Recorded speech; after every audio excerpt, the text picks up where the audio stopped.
ఏది అయినా చెయ్యి ఆచి చికెన్ మసాలా. తెలంగాణ రాజకీయాలు మరోసారి మూసీ ప్రాజెక్టు చుట్టూ తిరగబోతున్నాయా? సీఎం రేవంత్ మాటలు ఈ విషయాన్నే చెప్పకనే చెప్తున్నాయి.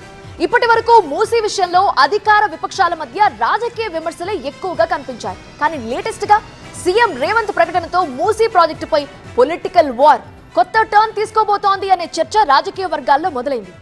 తెలంగాణ అసెంబ్లీ సమావేశాల్లోనూ ఇదే కీలకంగా మారే అవకాశం లేకపోలేదు అని విశ్లేషణలు వినిపిస్తున్నాయి. మూసీ ప్రక్షాళన, మూసీ సుందరీకరణ, మూసీ డెవలప్మెంట్. కాంగ్రెస్ అధికారంలోకి వచ్చిన తరువాత ఎక్కువగా వినిపించిన పేర్లివి. వీటన్నిటి అర్థం ఒక్కటే, మూసీ నదిని పరిశుభ్రం చేయడం.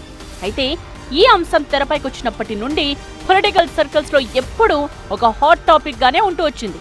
మూసీ ప్రక్షాళన చేస్తామని సీఎం రేవంత్ సారథ్యంలోని కాంగ్రెస్ చెప్తూ ఉంటే, వేల కోట్ల దోపిడీ కోసమే ఈ మూసీ ప్రాజెక్టును తెర మీదకు తీసుకొచ్చారన్నది బీఆర్ఎస్, బీజేపీ ఆరోపణ. ఈ అంశంలో మూసీ బాధితులకు అండగా ఉంటామంటూ ఇటు బీఆర్ఎస్, అటు బీజేపీ నేతలు పదే పదే చెప్తున్నారు. ఎప్పటికప్పుడు మూసీ బాధితులను కలిసి ఆందోళనలు కూడా చేస్తున్నారు. అసలు మూసీ ప్రాజెక్ట్ పై ప్రభుత్వం దగ్గర ఇప్పటి వరకు డిపిఆర్ లేదంటూ బీఆర్ఎస్ ప్రధానంగా అధికార పార్టీని టార్గెట్ చేస్తోంది. మూసీ ప్రక్షాళనను 16,000 కోట్లతో పూర్తి చేయొచ్చని, తాము డిపిఆర్ కూడా ప్రజెంట్ చేశామని వెల్లడించారు. మూసీ 16,000 కోట్లతో చేయవచ్చు అని చెప్పి మేము డిపిఆర్ కూడా ప్రజెంట్ చేశాం. కానీ వాళ్ళ 1,50,000 కోట్లు అంటున్నారంటే ఎన్ని వేల కోట్లు దోచుకోవడానికి, ఎన్ని వేల కోట్లు మరి వాళ్ళ కొల్లగొట్టడానికి ఈ ప్రభుత్వం ఆలోచన చేస్తున్నది అనేదే మా యొక్క ప్రశ్న. ప్రభుత్వం దగ్గర ఈ రోజుకి డిపిఆర్ లేదు. మరి డిపిఆర్ లేకుండా ఎవరన్నా ఇల్లు గుల్లగొట్టే పని చేస్తారా? ఈరోజు ఇట్లాంటి తెలివి తక్కువ, ప్రణాళిక లేని ప్రభుత్వాన్ని బహుశా చరిత్రలో ఎవరు చూసుండరు. ఇట్లాంటి విధ్వంసకరమైన ఆలోచనలు ఉన్న ముఖ్యమంత్రిని కూడా ఎవరు చూసుండరు. అయితే మహిళా దినోత్సవం సందర్భంగా ఏర్పాటు చేసిన కార్యక్రమంలో పాల్గొన్న సీఎం రేవంత్ ఈ నెల 13న మూసీ ప్రాజెక్ట్ ఫస్ట్ ఫేజ్ పై ప్రెజెంటేషన్ ఇవ్వబోతున్నట్టు ప్రకటించారు. దీంతో పాటు ప్రాజెక్ట్ డిపిఆర్ వివరాలు వెల్లడిస్తానన్నారు. నేను నా ఒక్కడి కోసం, నా ఇంటి కోసం చెప్పడం లేదు.